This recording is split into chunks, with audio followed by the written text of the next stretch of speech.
at Walmart's. There are some other locations too. There's a one at a Sheetz. You're familiar with that gas station down in North Carolina. That's very handy for me when I'm traveling down to see my dad. But because of the bright sun here, I can't honestly see. But I guess I'm showing you the station here in my car. And although I do want to point one thing out, I'll talk about this a little bit later, is I'm going to switch over to photos partly because it's so bright out here I can't see. But I did want to show a few things here, and I'll probably do this again with the pictures. But here's the charger, and you see this is CCS charger. Actually, it's actually a 1772, and it flips over to a CCS adapter there for high speed. And all these stations, at least all the ones I've been to, have at least one CHAdeMO charger. And so you can see the blue knob over here. I guess you can see that. So that if you have a Nissan Leaf or another Mitsubishi, I guess, electric car, you can charge here. But they usually only have one. Yep, the other one on the side here is another CCS. I'm going to put it back in the case here. Okay. So according to Electrify America's webpage, they are the largest provider now of high-speed internet charging. So I guess they have more stations than Tesla has superchargers, at least as far as I can tell from what they said. I'm going to get in here and switch over here so I can actually show you some stuff. And just a couple other things I'll just mention too is this Electrify America, I'll switch back over to my picture here, excuse me. Electrify America actually grew out of the VW diesel cheating scandal. You may recall VW got hammered for lying about how the emissions on their cars. And they've spent literally billions in penalties on that. And one of the settlement terms was to establish a electric charging system. And that's how Electrify America came out of that. I don't know if they got other investors or not, but in any case, their headquarters is actually in Reston, Virginia. And starting from when they were first installed, I guess a couple of years ago, over the next 10-year period through 2027, they plan to invest $2 billion in charging infrastructure. 800 million of that will go to California, but 1.2 billion will be in the rest of the United States. And because these are level 3 chargers, they're around interstates. This one's a little bit like a mile and a half from the interstate. Most of the time, the Walmarts are right next to the interstate. You get off the interstate and you go. And I just might say that I usually charge my car at my house, and I charge on 110. Some people charge on 220 from their home. These are all level 3 chargers, high speed, and so they really are designed to get you where you want to go. If you're going somewhere, Tyler and I, Tyler's on the call as my wife, we went down to the Georgia Island, St. Simons, and had no problem getting there using Electrify America along the route. Another thing about these chargers I'll mention too is they're capable of delivering from 50 to 350 kilowatts. Okay, now the Leaf, excuse me, the Bolt that I drive only takes up to about 50 or 55. So I plug in these chargers that are 150. Most of them are 150. There are some 350s here. I don't believe there's any cars right now that actually will even take 350. But obviously, you can tell if you've got a car that is capable of taking a very high-speed charger, you can really charge it fast at these stations. With my Bolt, it's usually 30 to 50 minutes, depending on how much I need to charge it. And it usually starts out around 45 kilowatts, and then it ratchets it down. Obviously, it's talking with the battery and being regulated in terms of optimizing the charging for the battery. Let me see what else I want to say. One other thing that's really important about these chargers is they are networked, okay? I'm going to talk about PlugShare at the end of this program, but you know, when you're looking around for high-speed chargers or even level 2 chargers somewhere, you might find them on PlugShare, you might know where they are. When you get there, you don't have any idea whether that thing's working or not, okay? You don't know whether it's broken, whether it's occupied, you know, whether it's been vandalized, you just don't know. And the great thing about Electrify America chargers is they are part of a network, I guess similar to the superchargers with Tesla. I don't drive a Tesla, so I don't know. But I can go on the app, and I'll talk about that a little bit later. And you can go on their website, and you can find out where all the chargers are, if they're occupied, if they're online or if they're down. And they do a pretty good job of maintaining these. I've only once or twice seen that one or two of them were down, but there were always more than enough that were up and willing to run. So they're maintaining these well. As I said, they're usually close to interstates, so you're able to travel up and down the East Coast, for example, and the network's expanding out west too. There's a charger about halfway between Richmond and Charlottesville, so you can get Electrify America charger there. And I'll tell a funny story about that one relative to one of the shortcomings of this. But I just want to say I'm a big fan of Electrify America because without it, I couldn't go places and know that there's a charger waiting for me when I need to be charged, which is, basically from my standpoint, really eliminates or cuts down on range anxiety. Unless you're trying to push it to the limits, there's going to be Electrify America chargers somewhere if you're traveling, particularly on the interstates, and you'll have to look and see exactly where they are and where you're going. But that's really big because obviously, if you're worried about whether you're going to get a charge someplace and it's not a network charger, you might have the juice to get to where you want to go, but then you might get there and find out that it's broken or that it's occupied or somebody's iced it, and obviously with Electrify America, you're not going to have that problem. And because there's so many, there's 1, 2, 3, 4, there's 8 actual chargers here right at this one station. Even if somebody went to ice it, they'd have a lot of friends to basically shut it down. So those are some things I wanted to say. I'll also say this, the service is not cheap. I mean, if you charge your car at your home, the impact on your electric bill is nominal, depending on how much you use your car. But when you plug into one of these, my bill is usually between $5 and $10, depending on, how much I need to charge. It's still cheaper than gas.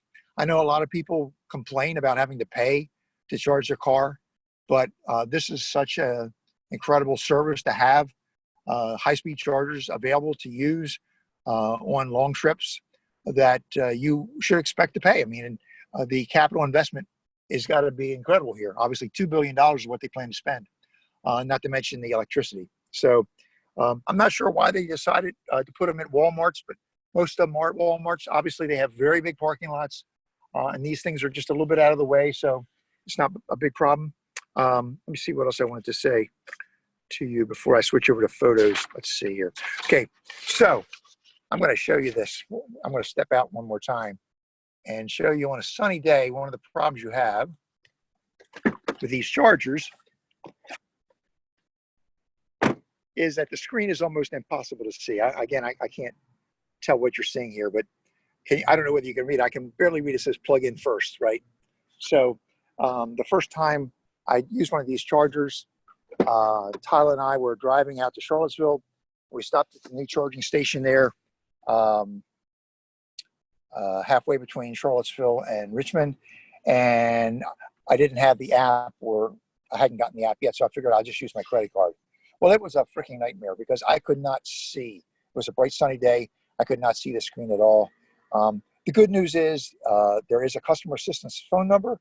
You can call, it's toll free, and they will walk you through. So whether it's because you can't see the screen or some other technical glitch, okay, if you call that customer assistance number, there's always a live operator there to take your call, which is kind of amazing this day and time, and walk you through, reset the button. Sometimes they may want you to move the car to another charger, but that's only happened to me one time. But they can do a reset and get this thing to run if for whatever reason you can't see the screen. That's what happened the first time I was there. And so I'm going to switch over to some photos now. So give me a second here. But because of that screen, I highly recommend the app. The Electrify America app is free.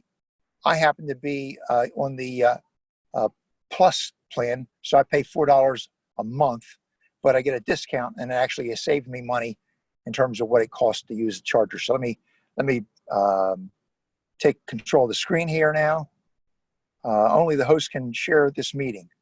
I think Okay, Charles. I just gave you control.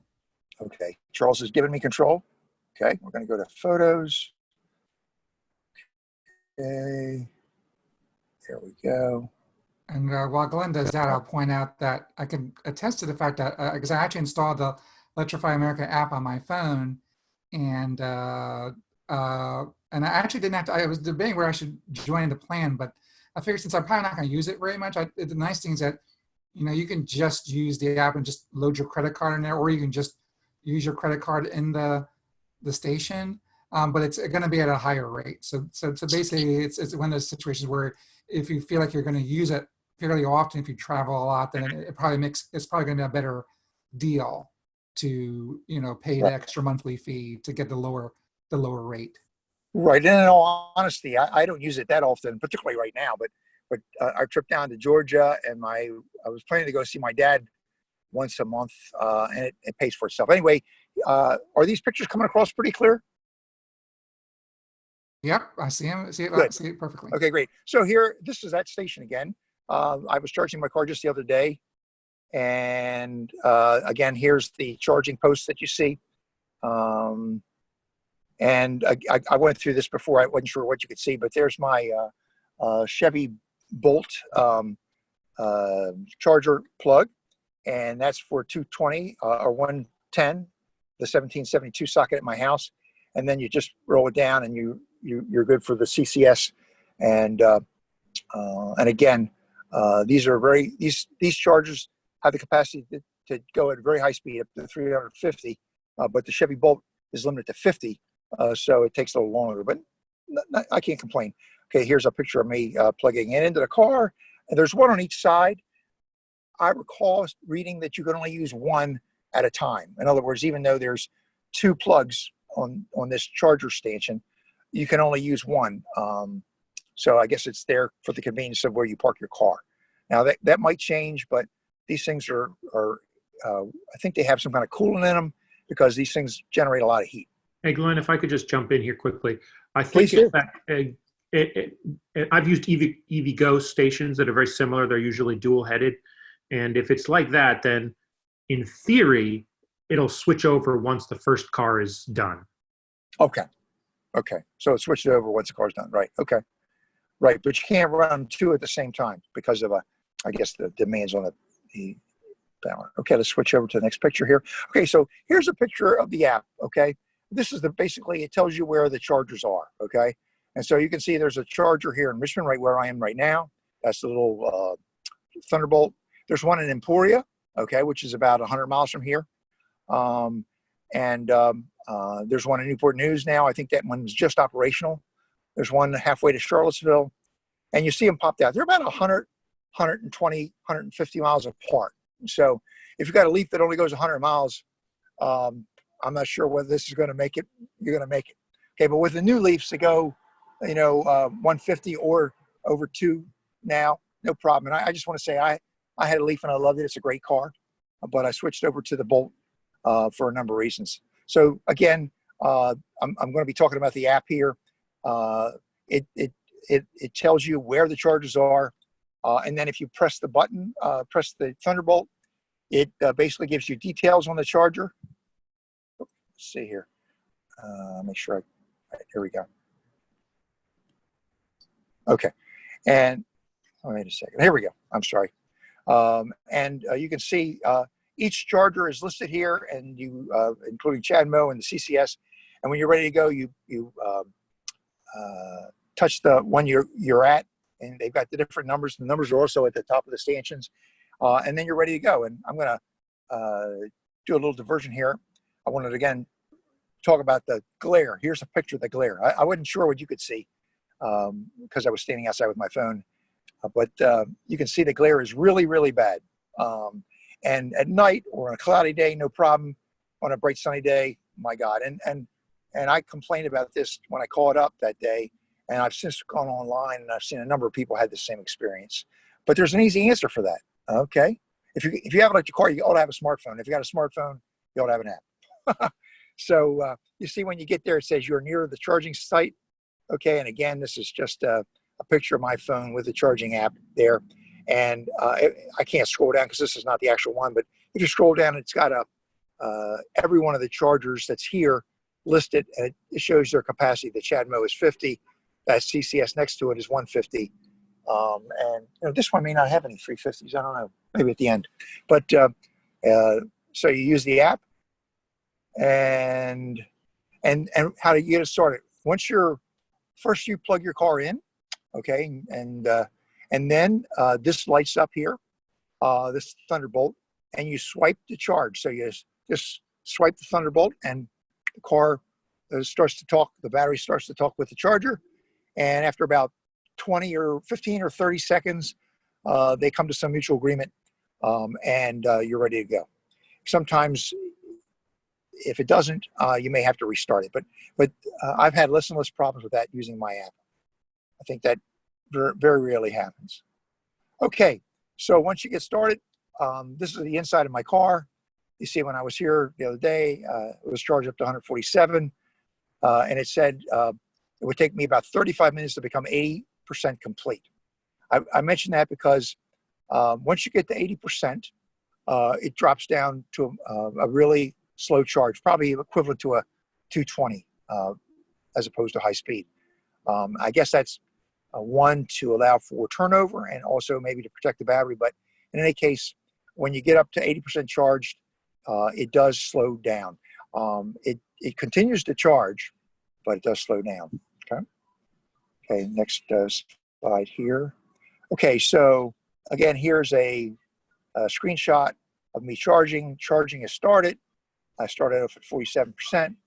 Haven't used any power yet. And I'm going to switch to the next slide.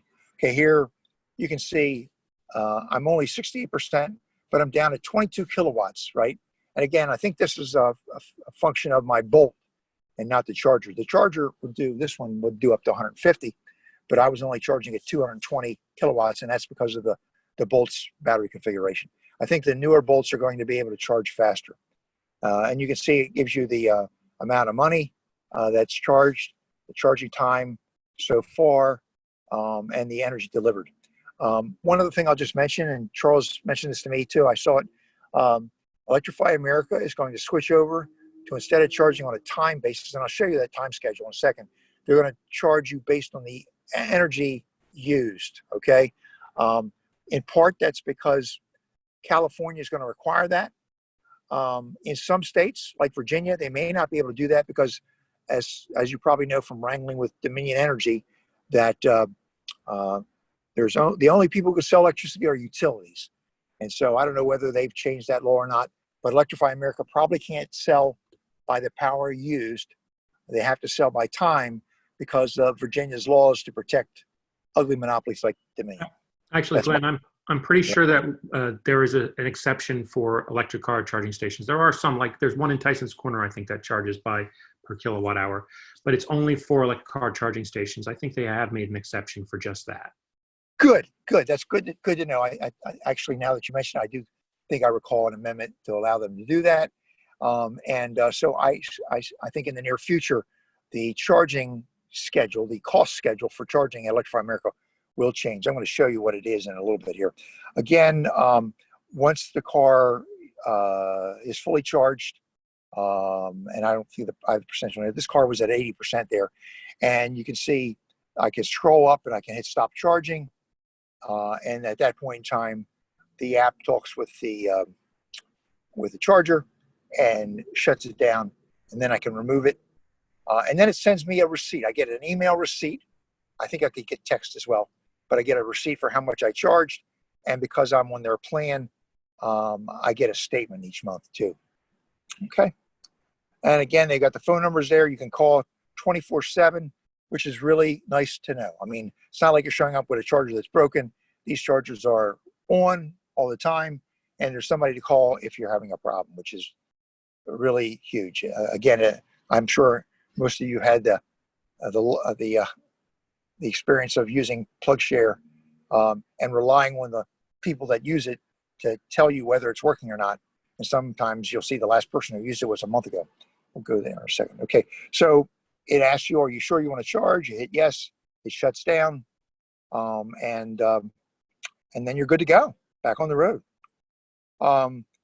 If you don't shut down after you're completely charged, you see, or in this case, I hit the yes, stop charging button, then this warning pops up. It gives you a 10-minute grace period to move your car. So if you are charging here and you go to a restaurant nearby, you'll be getting notifications, the status of your car. If for whatever reason the charger were to kick out, it would click on and say, hey, your charging has been interrupted. That happened to me one time, and I was able to come back and plug it back and restart it. Again, that doesn't happen often, but it's good to know that they're letting you know if that does happen. And similarly, when your car is fully charged, you get a reminder, and you get a 10-minute grace period to get back and unplug it, or they start charging you, I think, 40 cents a minute, I think it is. Okay, next slide. Okay, here is the charging cost if you are not a part of the plan. If you're not a part of the plan, every time you use it, you're given a session fee of $1. And then you can see if you're charging in the up to 50 kilowatt power range is 21 cents per minute. Okay, and you can see the other rates there as well. And you can see down the bottom there the idle fee. That's 40 cents a minute if the car is fully charged and you don't move it. You got a 10-minute grace period. Okay. Okay, I'm on the Electrify America Plus Pass Plus plan, so I pay $4 a month. And you see my rates are significantly less, 15 cents instead of 23. And there are less charges for the higher speeds too. And I think I have a pic. Yeah, this is my charging history from a while back. You can see that it shows you how much I've used lifetime. It's not like I use this every day, and how much I've actually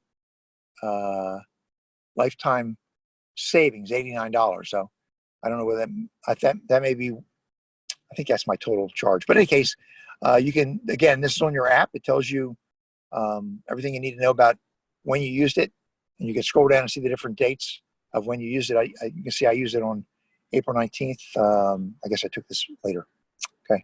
Okay. That's all I had to say about Electrify America.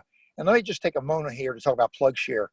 I don't know whether everybody here uses PlugShare, but my good friend Daryl, who is on this call, turned me on to PlugShare when I got my first Leaf, and I use PlugShare to find chargers. Because and these are not now the Electrify America chargers are on here too. I think this particular one here is the Electrify America charger, but you can tell it you only want to find free chargers or high-speed chargers with a fee, or you can tell them you only want to see 1772 chargers. Whatever the criteria are, it'll show you where they are and whether they're available. And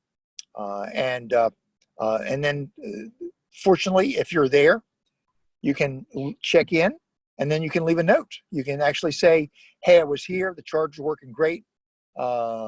Or, hey, I was here and this charger's broken. And particularly for these, the other chargers that besides Electrify America that you're relying on, they're not networked, so you don't know till you get there, unless somebody was kind enough to tell you that it was broken. And I know I've gone on and looked at the comments and saw that somebody was there the day before or a week before and said it was broken. Somebody said it's been broken for a month and never fixed, and so you got a feeling that it's still not working. And then hopefully somebody will come along later, it's working, and they'll notify you that it's working. I saw that there was a level 3 charger down in New Bern, North Carolina, where my dad lives. I saw it on PlugShare, and I went to use it. Actually, it was level 2. I went to use it and found it was actually inside a Honda dealer and was not open to the public. So I made a comment on that because somehow or another it had gotten on PlugShare, but it was not a public charger. So anyway, let's see. Again, this is, I don't know whether it's PlugShare or whatever, but this is, I guess that's the end of my charging now. Oh, okay. So if you're at PlugShare, when you log in, you indicate what kind of plug you're using. And so you can say that the CHAdeMO is broken, but the CCS is working, right? And then you can write a little note, and I put down thanks, particularly if it's a private company. I like to say thank you. And I was informed that the Electrify America folks monitor PlugShare so that someone is putting comments on plug share related to Electrify America, they're seeing that. Okay. And of course, they've got the telemetry associated with their own system, but it's good for them to know. So with that, I'm done with these I was going to say, pictures. EVgo also monitors their network. So yes, you're right. Electrify America do have people on plug share.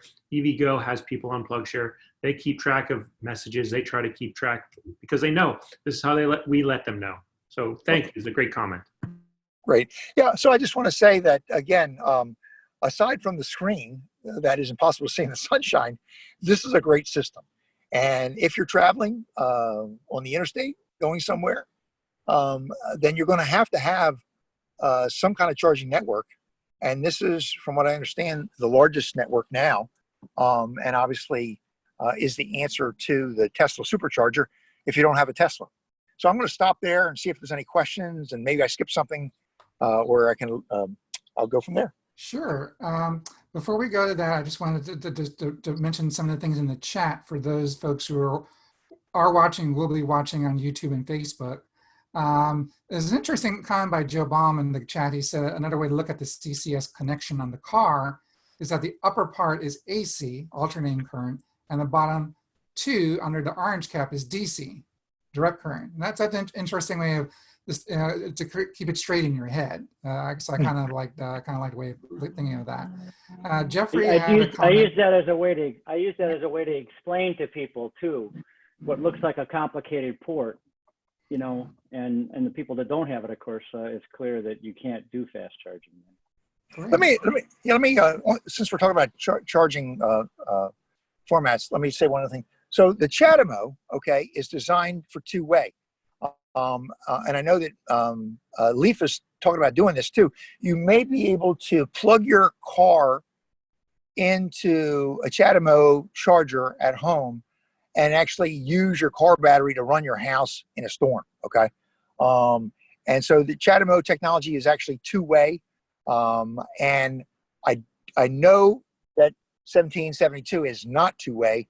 I'm not sure about the capacity of CCS or SAE chargers in terms of two-way, but obviously as we move to renewable energy, we're going to really need a smart grid. And since people's cars are sitting at home or in a parking lot most of the day at work, for example, if they're plugged in and they can tap into your battery to level out the flow of electricity, that's a big plus. So this is I just want to bring that up because obviously these, as we get more and more electric cars, as perhaps electric cars are the dominant vehicles on the road, they're going to be drawing a lot of power, and a lot of times they're going to be sitting. And so it would be great if they're able to actually contribute to the grid as well. So anyway, just wanted to make that observation. That's a good point, and I'll just add something just anecdotally that I know I've read about people with their electric cars finding ways to use inverters to try to draw power from the battery to do those sort of things. But I think you're correct that Nissan has this capability, but I think at this point it's offered in Japan or abroad. It's not currently something that people in the United States can do. That's my understanding, but I'm not 100% certain of that. So that'd be something maybe I should follow up on and maybe post in the comments for this video. The other thing I want to mention, so Jeffrey had a comment about battery management. So when Glenn was showing the screen on this app and showing that when I went from 50% to 60% full, and then the rate of charge, the rate of flow started to slow down. There's also a battery management aspect of this as well. So basically, the more full the battery gets, basically you have to sort of push the voltage in a little bit slower. Then that basically helps keep the battery from getting overheated or damaged over time. So there's definitely a conversation that goes on between the car and the charger to make sure that doesn't happen. So I just wanted to sort of clarify that. That was a good clarifying point. The other comment that Jeffrey had. Just add quickly to that. I mean, it's the car that decides. The charger just says, "I'll give you electricity." It's the car that says, "Please slow down." It's not the charger that actually does that. The charger is like, "You're at 80%. Man, it's on you. If you want to go at this at full power and blow yourself up, go ahead, blow yourself up." Thank you for that, because that's something I always forget about this. Is that there's actually it's more intelligent process, versus like plugging a toaster into your wall outlet. That there's actually, there's a smart relationship there. So and I think that helps. I know some people are concerned about, I'm plugging something in, and what's going to happen. There's actually things that are done to, that there's technology being applied. Right. I'll just say The one of other the comment that Jeffrey made was about, so he actually knows somebody who has a Kona named Davidson, and he's always having to pay extra because the Kona is billed as a high power charger, but the car never draws at the level of the threshold that's indicated by the car, so it's always less. And I know that's been something that Electrify America has been trying to deal with. There's all these little quirks in terms of each car that goes in the network. I know that Chevy Spark owners have reported issues charging occasionally, and there's Spark owners in Richmond that reported a similar challenge. And this is a challenge because whereas Tesla superchargers, they're all on, their chargers are designed for one network. They're not for one car, whereas Electrify America has to cover a whole bunch of different cars. And so I think they faced the challenge in trying to create a network that knows how to talk to all these different kinds of cars and that it works properly. So I just wanted to throw it in as well. Yeah, and I think the way that works too. Questions? Can you hear me? Yes. Yeah. Okay. Yeah, the way I thought the billing got restructured in the last year was that one reason to have an account with them, even if it's a pay-as-you-go account, is that you can identify which car you have, and you only pay. You never pay more than the kilowatt charge rate for you that your car could ever possibly accept. So the Bolts then would be down in the lower rates, or I think at least in the 75 kW rate. And the Kona, I think, was right on that edge, or is what I kind of remember. Just above the edge, yeah. It was Yeah. just above. It knocked it just within the 58 cents range. Where Right, but down here it's 28.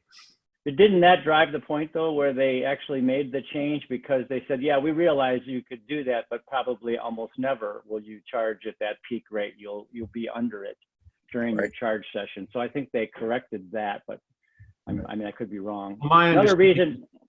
My understanding from Dave, who owns the Kona, is no, they haven't, and he doesn't like it. But if they do, I think Maryland is also, he lives in Maryland, Maryland, Virginia, they both allow charging stations to go to per kilowatt hour. And I think that will solve all the problems if we just go to a per kilowatt hour rate. Yeah. I think it's going to happen for Electrify America. It sounds like in the next year or so, they'll be making that transition. Another plus for the app that I've found is that, I'm going to be at a station, let's say, and I know I only need 100 more miles to get home. I don't want to top off. I don't want it to. So you can monitor not just at the station, but take the app with you, go to the bathroom, go to shopping, and then get messages sent to you if you get a certain level. So you're not sitting there too long, and so you don't pay too much money. You can get back home to the 110. And the experience I had with the Walmarts is that they happen to be one of the locations where, of course, in the olden days, they used to be, restrooms were very easy to get to, and they were open maybe 24 hours sometimes. So you could at least grab something to put in your mouth and eat and go to the bathroom while you're making that stop. Right. The thing about, like I said, I drive down to see my dad, and a little over halfway, there's a Sheetz there, and Sheetz is like a Wawa, and it's really convenient because my wife and I go in there. We've driven for over 2 hours. It's about a 4-hour trip, so we stop, take a break, charge the car, get something to drink, get something to eat. Of course, we could sit in there before, and now we can't do that. And just kind of relax. So again, having a high-speed charger there's a whole lot better than doing 20 miles an hour on level 2 or 4 miles an hour on level 1. So I just have to say I'm just so grateful that that this network, and I'm sure there'll be other ones too. I think Ionity or something like that has chargers someplace, and there's another company putting high-speed chargers up in Northern Virginia. But the fact that they're networked, I think, is critically important because otherwise flying blind. Yeah. No, actually, I'll say this. If you ever go north, Maryland, Pennsylvania, New Jersey, Connecticut, now that's EV Go country. I mean, yes, Electrify America has covered that too, But for many years in my Leaf, I need to get up to Connecticut. I had to have my EV Go card or the no charge to charge, which was EV Go. And I would just hit the stations over there. So yeah, I mean, it's a good thing to have an EV Go because they generally have CCS, although only one typically, but one of each. And as you say, Electrify America, brilliant that you can go almost anywhere. There is Green Lots. Green Lots is another one, very common here in Virginia, some places up north. And plug, if you're for the level ones, you got, for level twos rather, you got the Plug Share and not Plug Share, Charge Point and all them. Great stuff though. Hey, Yeah, Glenn, I got all the apps on the phone. yeah, you got all the apps. No, you have to. Yeah, I'm gonna make another recommend. I mean, I agree with that app thing because I've had problems with RF cards, with Apple Pay, with swiping at a station, but I don't know that I can think of any case where the app didn't work. So through the wireless network connection, it would talk to the cloud or talk to the server somewhere, come back and talk to the station, and you could get not only, as Glenn showed, where am I now, right in front of it, and which one what am I supposed to use? You can just turn it on, turn it off really easily. Yeah, the only other thing I wanted to mention is this, that I'm in Herndon. Herndon's next door to Reston. Yes, I have been. In fact, I was a beta tester for Electrify America back when they were first rolling this stuff out. And it's actually pretty cool what they got set up there. They've got like 20 level 2 stations up against the wall, and they got a whole bunch of all the different types of charging stations. It's quite a hoot to see. And I did beta test as many of them as I could. It cost me a little bit of money, but I did test them. With their, I tested with them. They actually called me over and had me do some beta tests with them, and then I tested it on my own just to make sure they all worked. But yeah, I mean, they are really into this, and I really look forward to what they're going to achieve with their network.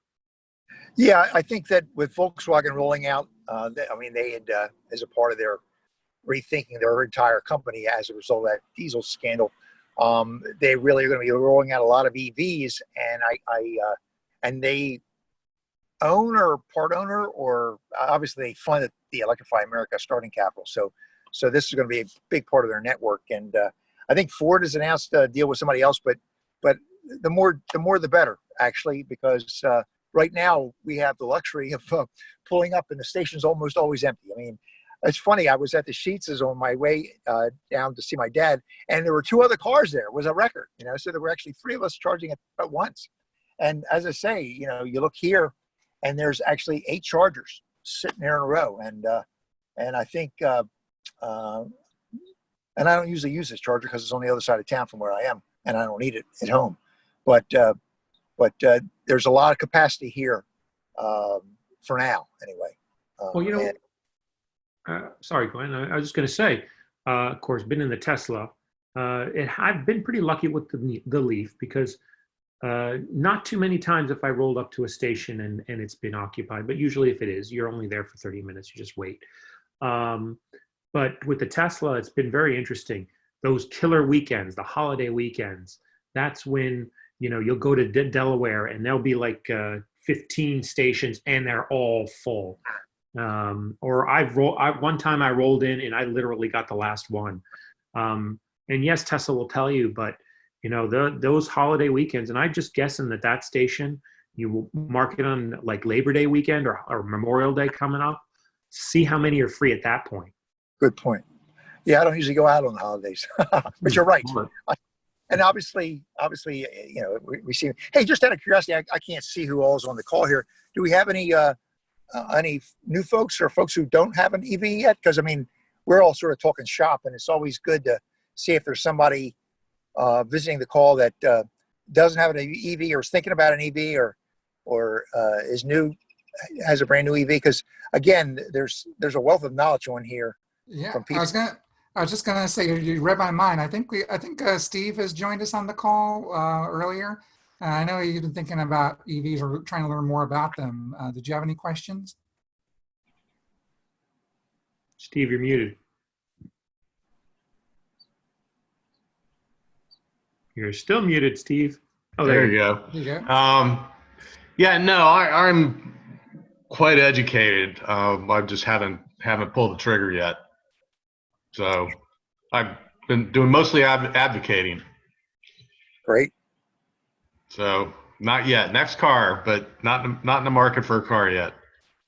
Well, that's it. Keep it until it's in the ground, and then you make the switch. Well, I guess someone's pointed out to me that because so many of these EVs are leased, my Leaf was leased, and I've leased this Bolt too, because the technology's been emerging fairly quickly, that I've leased them. And so there's a lot of good Leafs, on the market that were turned back in after the end of the lease. So I think you can buy them for pretty cheap. Yeah, truthfully, I really like that Y. I have not heard a bad thing about it, and I can't wait to see the first one in the wild. I'll tell you one thing. I mean, I don't know if you watch Sandy Monroe. He's got a teardown channel. Yeah. He has. That is like the only. He says literally that is the only EV he would ever consider buying. Yeah. No, he's a cool guy. Yes. Which car is the only car you'd buy? I'm sorry. The Y, the Tesla Model Y. Right. Yeah, I was thinking that when the lease is up on my Bolt, that I might get a Y, because then it'll been around a while, and of course Tesla's cars are pretty reliable. But yeah, so I really wanted a hatchback. And interesting, the first Leaf I had wasn't a hatchback, but now the Leaf is a hatchback. So and again, the new Leafs go about 220, 230 miles. This car is rated at about 237. It's a 2019, and the new Bolt is rated at around 240 or so. And I typically like to go between 180, 200 miles between charges. Cool. Lots of good questions here. So the only thing I guess question, does anyone else have any other questions? Because otherwise I have one. Well, I mean, I think there was an interesting question in the chat. What cell service do you have there, Glenn? Oh, good question. Right. I think I got like 2 bars. And this, it's amazing that we can do Zoom from a cell phone. It's just unbelievable. I mean, the technology is amazing. I think I checked and I had 2 bars, and Charles and I checked it out yesterday. I came over here and made sure it worked. So we leave definitely amazing. Yeah. So the question I had was, because and this is more for, I think most of the folks on our call are pretty knowledgeable about this particular point. This is more for folks that will be watching this video later or might be watching it now and streaming. Is your experience charging in general, like as an EV owner? And this question is really for everybody. Like, do you charge at home mostly? Do you charge? How often do you charge? Like when you're out and about, using a public charger? And has range anxiety ever been an issue for you? So I start with you, Glenn. Okay, so with the Leaf, which at the time we go about 100 miles, I would have some range anxiety, and I only used it really to get around town. One time I took it to Charlottesville and was able to get there and back, and I could take it to Williamsburg. But I mean, you had to have a charger somewhere on that route, and it had to work, And the problem without a network charger is it may not work, and that's pretty scary. So having a network charger really helps. I charge at home 110. Actually, when I had the Leaf and I was still working, I'm retired now, I still just charged at 110 because of my travels. That was good enough. I could see where a 220 charger would be good for home use if you really used your car a lot, but because obviously you may not have the luxury of waiting 24 hours for 80 miles. But in any case, I don't really use public chargers that often. When I go to the dealer with the Leaf, I would charge into the Chatamo charger there that they had. Or if I was up in that end of town where Short Pump is, I would charge. But most of the time I charge at home, and I use 110, and it works just fine. And I suspect that's a lot easier on the battery, charging at 110. Trickle charger. Cool. Yeah. Yeah, I'd like to add on to that question. Not so much how each charging experience is, but how many long trips have people taken? Just kind of describe that in terms of how often you stop in. You charging mostly fast charging at that point? Any overnight trips? Well, as I said, this is Glenn. Tyler and I went down to Georgia, to St. Simon's Island, and we charged. We weren't in a big hurry. We did make it a 2-day trip over, and we stayed overnight one place, and we charged once in the middle of the day, and then we made sure we stayed at a place where we were able to charge overnight. So we did that. I know Daryl's still on the phone.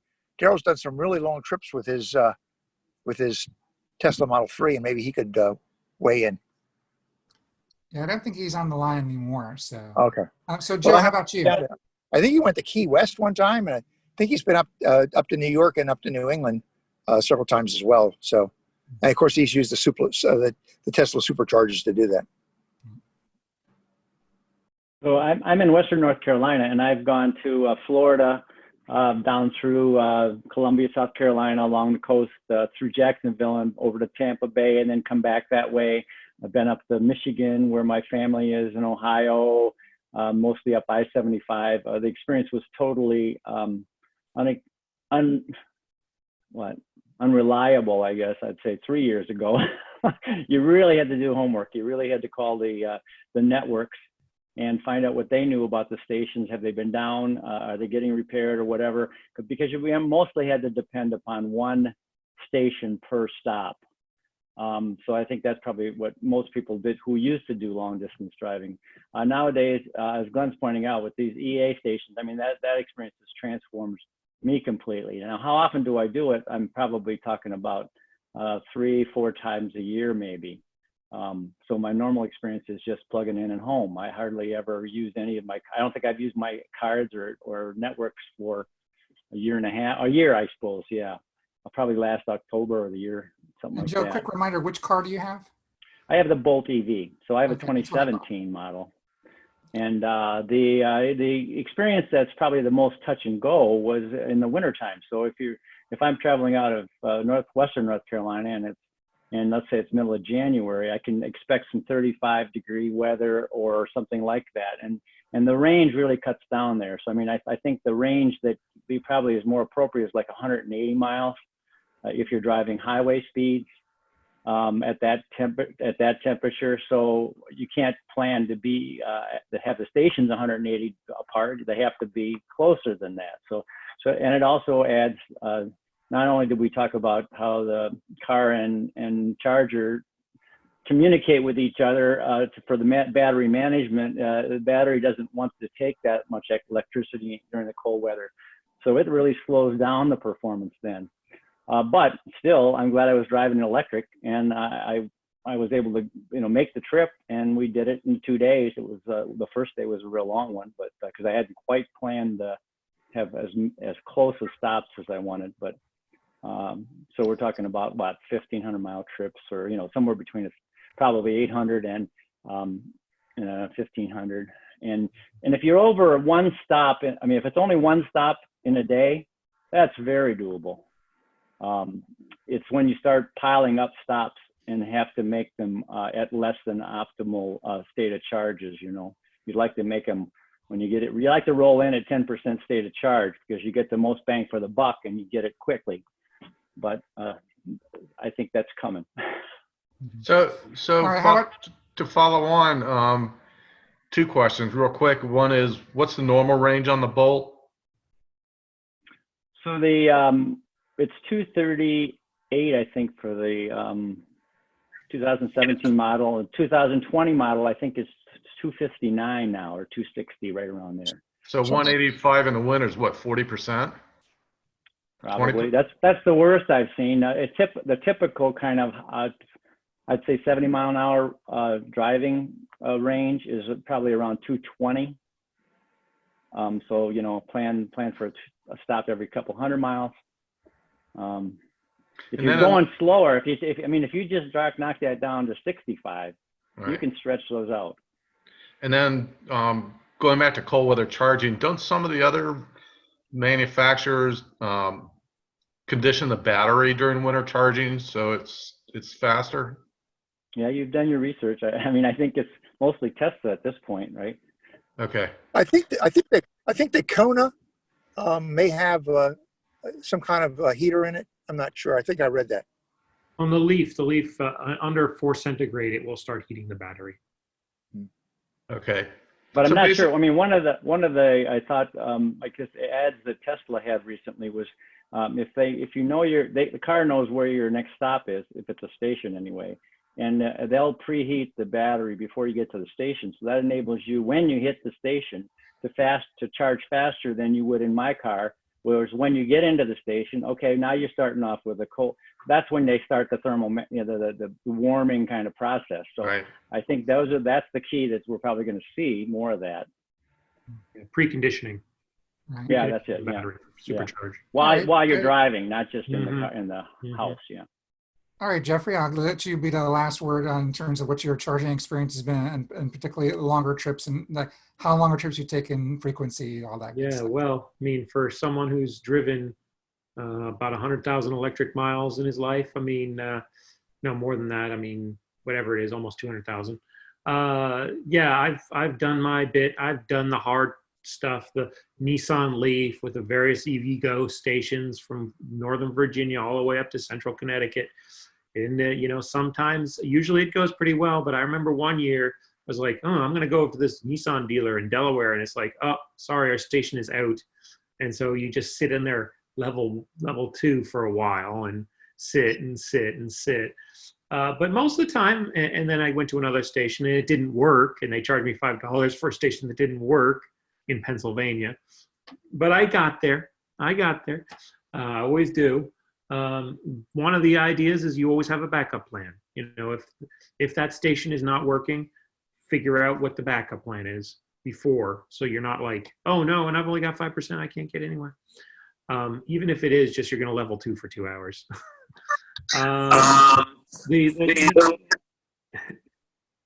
Sorry, I was going to say no, but with the Tesla, of course, it's so much easier. There's only 1 or 2 supercharger stations, but with the Leaf, there have been times where it's like I'm going really late at night, and I'll book a hotel with an a level 2, and I'll just sit at the hotel, get some 4 hours of rest, and then make the rest of my trip.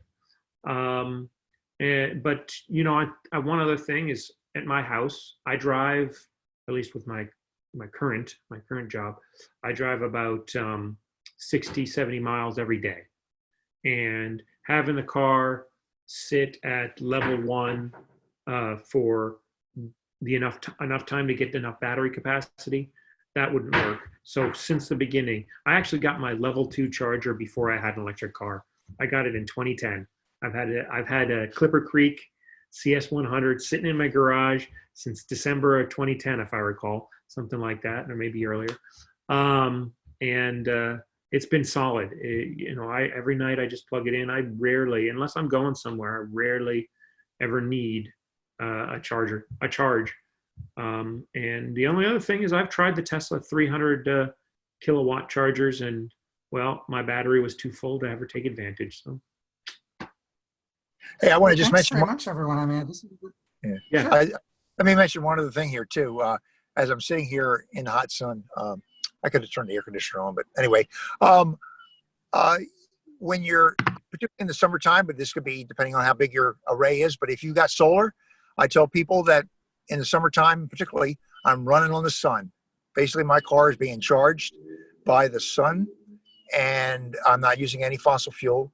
And that's pretty amazing when we talk about climate change, the fact that you can actually operate a car on the electricity that comes from your solar panels on your house. Pretty amazing. So I'm grid tied, obviously, but I'm still in the summertime, net zero, plugging my car in. And so I know we're not talking about solar panels per se here, but a lot of folks who have EVs also have solar panels, and I call it running on the sun.